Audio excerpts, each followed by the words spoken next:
இந்த வீடியோல நம்ம பார்க்கக்கூடியது பார்ட் 5 சரிங்களா.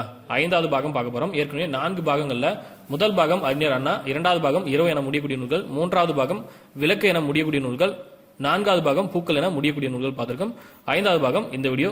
முதல்ல நூல்கள் அதோட ஆசிரியர்கள் நான் சொல்லிடுறேன். அதன் பிறகு ஷார்ட்கட் நம்ம பார்க்கலாம். ஏன்னா யார் யார் எழுதியிருக்காங்க அப்படின்றத முதல்ல நம்ம தெரிஞ்சுக்கணும். தமிழன் இதயம், ஸோ இதயம் சார்ந்த 2 நூல்கள் இருக்கு. அதே போல வீடு என முடியக்கூடிய நூல்கள் 4 இருக்கு. காரி அப்படின்னு முடியக்கூடிய நூல்கள் 4 இருக்கு சரிங்களா. இதுல இதயம், தமிழன் இதயம், நாமக்கல் கவிஞர், உளுத்த இதயம், வைமு கோதை நாயகி.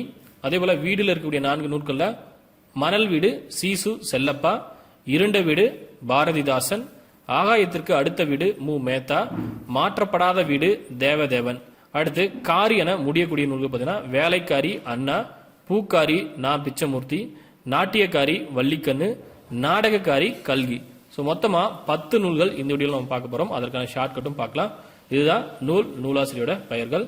இப்ப வீடு என முடியக்கூடிய நூல்களுக்கான ஷார்ட்கட் பார்க்கலாம். முதல்ல இருக்கக்கூடிய வீடு என முடியக்கூடிய நூல்கள் 4 நூல்கள் இருக்கு.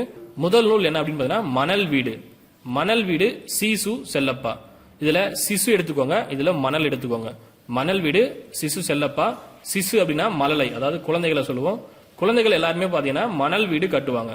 அதனால மணல் வீடு சிசு செல்லப்பா. சீசு செல்லப்பா அப்படின்னு இருக்கு, அது சிசு அப்படின்னு ஞாபகம் வச்சுக்கோங்க. ஸோ ஷார்ட்கட் குழந்தை சரிங்களா. குழந்தைகள் மணல் வீடு கட்டும், அதனால மணல் வீடு சீசு செல்லப்பா. அதே போல செல்லமான பாப்பாக்கள் கட்டக்கூடிய வீடு மணல் வீடு. எப்படி வேணாலும் நீங்க ஞாபகம் வச்சுக்கலாம் சரிங்களா. குழந்தைய வச்சு ஞாபகம் வச்சாலும் சரி, இல்ல செல்லப்பாவில் இருக்கக்கூடிய செல்ல பாப்பா வச்சு நீங்க ஞாபகம் வச்சுக்கலாம் சரிங்களா. மணல் வீடு குழந்தைய வச்சு ஞாபகம் வச்சுக்கோங்க, அவ்வளவுதான். அடுத்து இருண்ட வீடு, நம்ம ஏற்கனவே சொல்லியிருக்கோம். இருண்ட வீடு அதே போல குடும்ப விளக்கு 2 நூல்களுமே எழுதியவர் பாரதிதாசன். இதை நீங்க படிக்கும் போதே தெரிஞ்சிருப்பீங்க.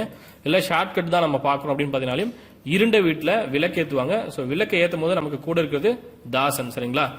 இருண்ட வீட்டுல விளக்கு ஏற்றும் போது நமக்கு கூட இருக்கிறது தாசன். ஸோ பாரதிதாசன் அப்படின்னு ஞாபகம் வச்சுக்கோங்க. அதே போல குடும்ப விளக்கு இந்த நூல் எழுதியவரும் பாரதிதாசன் சரிங்களா. இருண்ட வீடு குடும்ப விளக்கு 2மே எழுதியவர் பாரதிதாசன். அடுத்து ஆகாயத்திற்கு அடுத்த வீடு மு மேத்தா. நம்ம ஏற்கனவே மேத்தா அப்படின்ற பேரை தாத்தா ஞாபகம் வச்சுக்கோங்க அப்படின்னு சொல்லியிருந்தோம். தாத்தா ஆகாயத்திற்கு அடுத்த வீடு. தாத்தா இறந்த பிறகு ஆகாயத்திற்கு மேல இருக்கக்கூடிய அடுத்த வீடு விண்ணுலகத்துக்கு போவார் அப்படின்னு சொல்லியிருந்தோம். இது ஏற்கனவே நம்ம வேற ஒரு நூலுக்கு ஷார்ட்கட்டாகவும் பார்த்திருந்தோம். ஸோ ஒரே ஷார்ட்கட்ல 2-3 நூல்களை நம்ம ஈஸியா ஞாபகம் வச்சுக்க முடியும். கண்ணீர் பூக்கள் அப்படின்னு சொல்லியிருந்தோம். கண்ணீர் பூக்கள், பூக்கள் என முடியக்கூடிய நூல்கள்ல கண்ணீர் பூக்கள் அப்படின்ற நூல் எழுதியவரும் மு மேத்தா தான். அவரையும் தாத்தா அப்படின்னு ஞாபகம் வச்சுக்கோங்க. தாத்தா இறந்த பிறகு கண்ணீர் வடிப்போம். அதே போல ஆகாயத்திற்கு மேல இருக்கக்கூடிய அடுத்த வீடு விண்ணுலகத்துக்கு தாத்தா போகிறார், அதனால ஆகாயத்திற்கு அடுத்த வீடு மு மேத்தா அப்படின்னு ஞாபகம் வச்சுக்கோன்னு சொல்லியிருந்தோம். ஸோ 2 நூல்கள் ஈஸியா ஞாபகம் வச்சுக்கலாம். அடுத்து மாற்றப்படாத வீடு தேவதேவன். ஸோ மாற்றப்படாத வீடு காலகாலத்துக்கும் மாற்றப்படாத வீடு, காலகாலத்துக்கும் மாற்றப்படாத வீடு காலகாலம் தேவதேவன் அப்படின்னு ரைமிங்கா நீங்க ஞாபகம் வச்சாலும் சரி. இல்ல மாற்றப்படாத வீட்டுல யார் இருப்பா அப்படின்னு பாத்தீங்கன்னா ரொம்ப பெரிய பணக்காரர்கள் தான் இருப்பாங்க. தேவர்கள் தான் மாற்றப்படாத ஒரே ஒரு வீட்டுல எப்பவுமே இருப்பாங்க சரிங்களா. அவங்களுக்கு வாடகை வீடு கிடையாது, எதுவும் கிடையாது. மாற்றப்படாத ஒரே வீட்டுல எப்பவுமே தேவர்கள் தான் இருப்பாங்க அப்படின்னு ஞாபகம் வச்சுக்கலாம். தேவர்கள் மாற்றப்படாத வீட்டுல தான் இருப்பாங்க அப்படின்னு ஞாபகம் வச்சுக்கலாம்.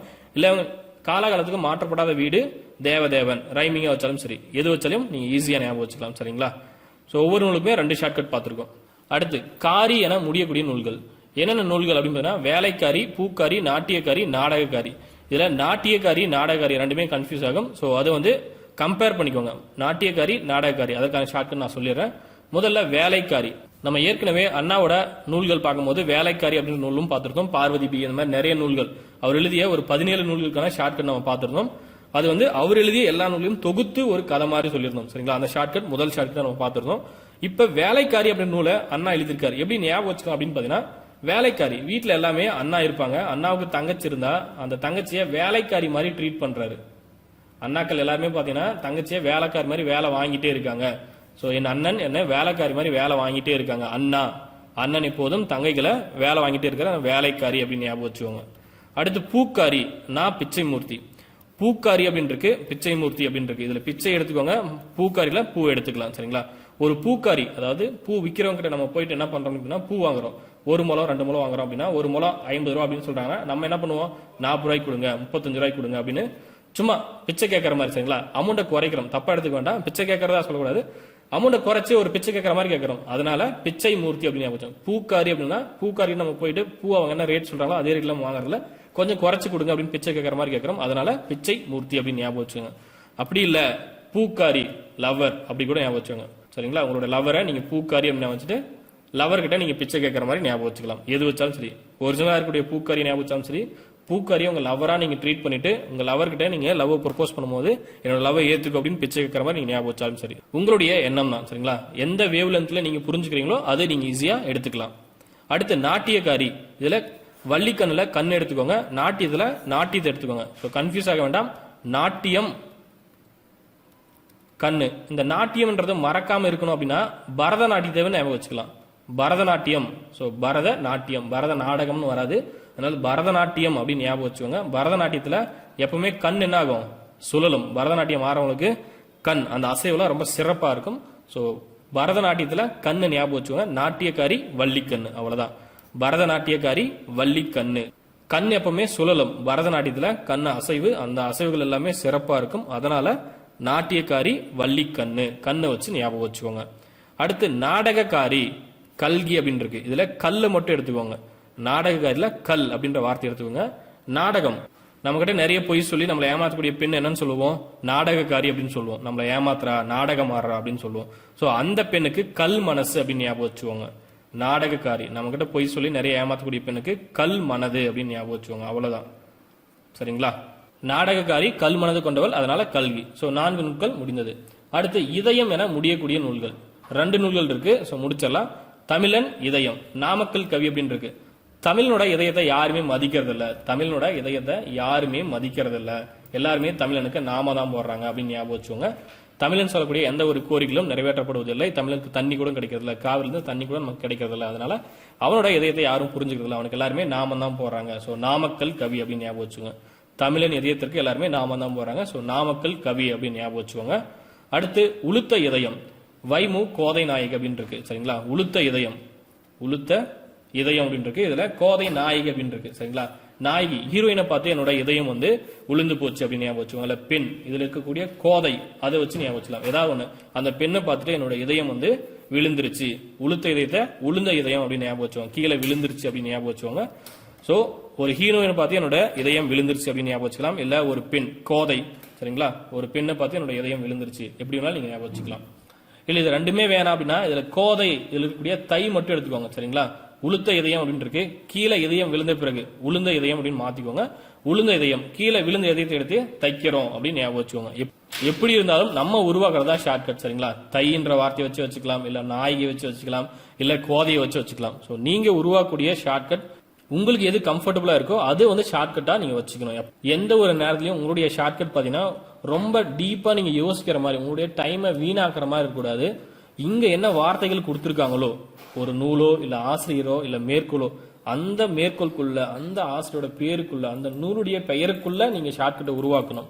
2 வார்த்தை 3 வார்த்தை அதுக்குள்ள நீங்க ஷார்ட்கட்டை உருவாக்கினா மட்டும்தான் உங்களுடைய டைம் சேவ் ஆகும். அதே போல ஈஸியா உங்களால ஞாபகம் வச்சுக்க முடியும். சோ என்னென்ன நூல்கள் பார்த்திருக்கோம் அப்படின்னா, மணல் வீடு, மணலை குழந்தை வச்சு ஞாபகம் வச்சுக்கோங்க. சோ சிசு செல்லப்பா, சீசு செல்லப்பா. இருண்ட வீடு தாசன், சோ பாரதிதாசன், விளக்கேத்துவாங்க தாசன். சோ இருண்ட வீடு பாரதிதாசன். அடுத்து ஆகாயத்திற்கு அடுத்த வீடு தாத்தா ஞாபகம் வச்சுக்கோங்க. தாத்தா இறந்த பிறகு விண்ணுலகத்துக்கு போறாரு, அதனால ஆகாயத்திற்கு அடுத்த வீடு மு மேத்தா. மாற்றப்படாத வீடு தேவதேவன், தேவர்கள் எப்பவுமே வீடு மாற்ற மாட்டாங்க, அதனால மாற்றப்படாத வீடு தேவதேவன். அடுத்து வேலைக்காரி, அண்ணாக்கள் எப்பவுமே தங்கச்சிகளை வேலைக்காரி மாதிரி ட்ரீட் பண்ணுவாங்க, அதனால வேலைக்காரி அண்ணா. பூக்காரி பிச்சை, பூக்காரிட்ட நம்ம போய் ஒரு முழத்துக்கு ரேட் வந்து குறைச்சி கேட்போம், அதனால பிச்சை மாதிரி கேட்கிறோம், அதனால பூக்காரி பிச்சை மூர்த்தி அப்படின்னு ஞாபகம் வச்சுக்கோங்க. அடுத்து நாட்டியக்காரி வள்ளிக்கண்ணு, பரதநாட்டியத்தை ஞாபகம் வச்சுக்கோங்க. பரதநாட்டியத்துல கண் வந்து அசைவு மிக சிறப்பா இருக்கும், அதனால நாட்டியக்காரி வள்ளிக்கண்ணு. அடுத்து நாடகக்காரி கல்கி, பொய் பேசக்கூடிய பெண், நம்ம கிட்ட நாடகமா ஆற்றக்கூடிய பெண்ணுக்கு வந்து கல் மனது. நம்ம கிட்ட நிறைய பொய் பேசி நாடகம் ஆடக்கூடிய ஒரு பெண்ணுக்கு கல் மனது, அதனால கல்கி அப்படின்னு ஞாபகம் வச்சுக்கோங்க. அடுத்து இதயம், தமிழன் இதயம், தமிழனுக்கு எல்லாருமே நாமம் வராங்க, யாரும் மதிக்கிறது இல்ல. சோ நாமக்கல் கவி அப்படின்னு ஞாபகம் வச்சுக்கோங்க. அடுத்து உளுத்த இதயம், வைமு கோதை நாயகி. சோ இதுலயும் 3 ஷார்ட்கட் சொல்லிட்டோம். கீழே விழுந்ததை எடுத்து நீங்க தைக்கிறதா இருந்தாலும் சரி தை அப்படின்னு ஞாபகம் வச்சுக்கோங்க. இல்ல ஒரு நாயகை பார்த்து என்னோட இதயம் கீழே விழுந்துருச்சு அப்படின்னு ஞாபகம் வச்சுக்கோங்க. இல்ல கோதை, ஒரு பெண்ணை பார்த்து என்னோட இதயம் கீழே விழுந்துருச்சு அப்படின்னு ஞாபகம் வச்சுக்கோங்க. சோ உளுத்த இதயம், வைமு கோதை நாயகி. சோ எந்த ஷார்ட்கட் வேணாலும் நீங்க ஞாபகம் வச்சுக்கலாம். இந்த வீடியோ உங்களுக்கு பிடிச்சிருந்தா லைக் பண்ணுங்க, கமெண்ட் பண்ணுங்க, மறக்காம இந்த வீடியோ ஷேர் பண்ணுங்க. நன்றியுடன் அதிகமான குழுமம். நன்றி, வணக்கம்.